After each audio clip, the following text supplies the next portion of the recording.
Assalamualaikum warahmatullahi wabarakatuh. Alhamdulillah, alhamdulillahi rabbil alamin. Wassalatu wassalamu ala asrafil anbiya'i wal mursalin wa ala alihi wa sahbihi ajma'in. Amma ba'du. Asyhadu an la ilaha illallah wahdahu la syarikalah wa asyhadu anna Muhammadan abduhu wa rasuluh alladzi la nabiyya ba'dah. Allahumma salli wa sallim wa barik ala sayyidina Muhammad wa ala man tabi'ahum bi ihsani ila yaumiddin. Amma ba'du. Baiklah iwafillah semuanya, perkenalkan nama saya Halim Kasam dengan NIM 2415060014, mata kuliah Hadis Pendidikan. Iwafillah semuanya, insya Allah pada video ini saya akan mencoba memaparkan kajian hadis tentang metode pendidikan, diskusi dan tanya jawab dalam Islam. Insya Allah saya beri judul metode diskusi dan kebebasan berpikir dalam pendidikan Islam, studi hadis penyebukan kurma.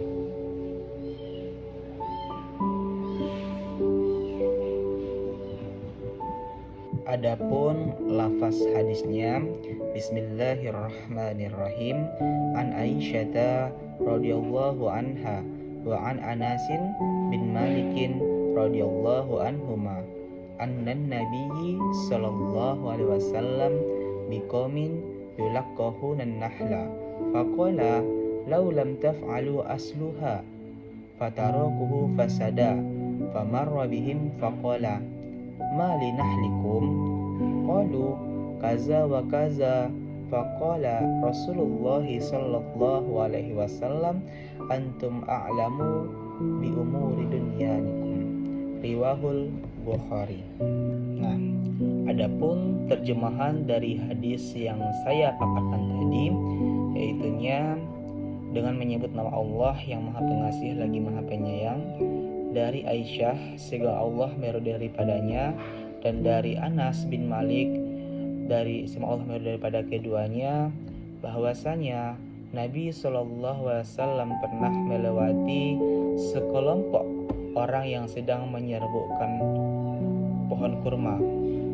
Lalu beliau bersabda, seandainya kalian tidak melakukannya, niscaya kurma itu akan menjadi lebih baik lagi.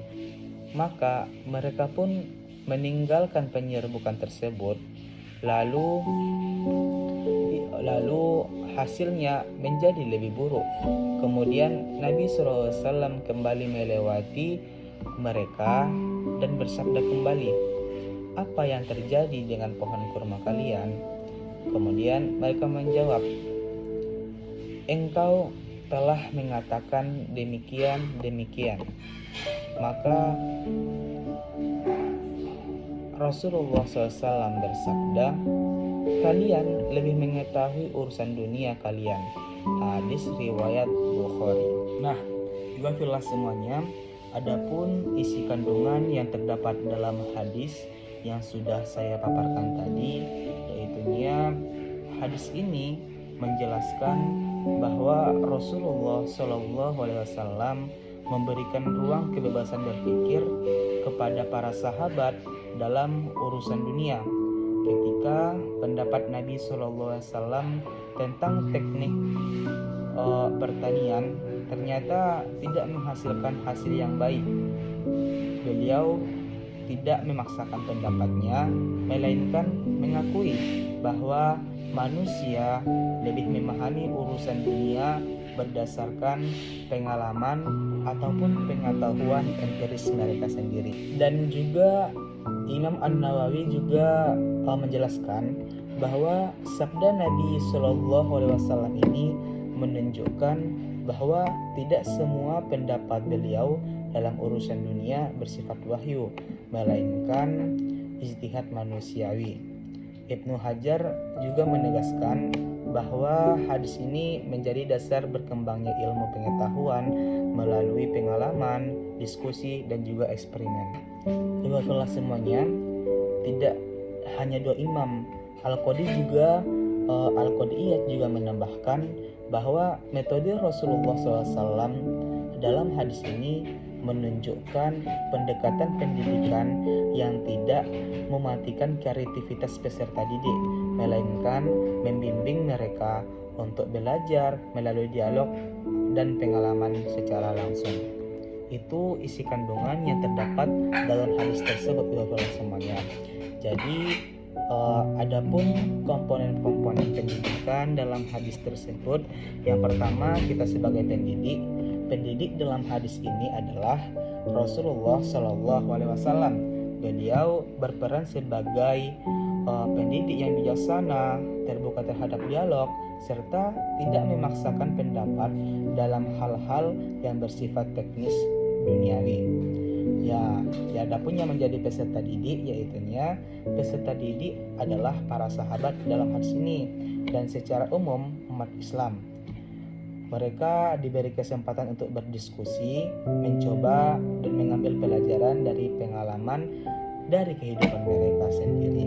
Dan adapun materi pendidikan yang dapat kita ambil dari hadis ini, yaitunya materi pendidikan dalam hadis ini adalah prinsip kebebasan berpikir, diskusi, dan tanya jawab intelektual dalam pendidikan Islam. Hadis ini mengajarkan metode diskusi dan tanya jawab sangat penting untuk membentuk nalar kritis, khususnya dalam persoalan duniawi dalam kehidupan kita sehari-hari. Nah, itu ya telah semuanya. Mungkin demikianlah paparan yang dapat saya sampaikan tentang hadis yang berkaitan yang saya sampaikan. Semoga apa yang saya sampaikan itu bermanfaat bagi kita semua, terlebih lagi bagi diri saya pribadi yang menyampaikan. Ya itulah semuanya. Melalui hadis ini Rasulullah SAW telah memberikan teladan bagi kita untuk mendalami metode pendidikan yang dialogis, rasional, dan relevan sepanjang zaman. Pendidikan Islam tidak hanya menanamkan ketaatan, tetapi juga mengembangkan kemampuan kita untuk selalu berpikir kritis melalui diskusi dan juga diskusi secara nyata. Untuk itu teman-teman, kita boleh ketika ada suatu pernyataan, kita boleh mengkritisi pernyataan tersebut. Itu adalah semuanya. Mungkin cukup sekian. Assalamualaikum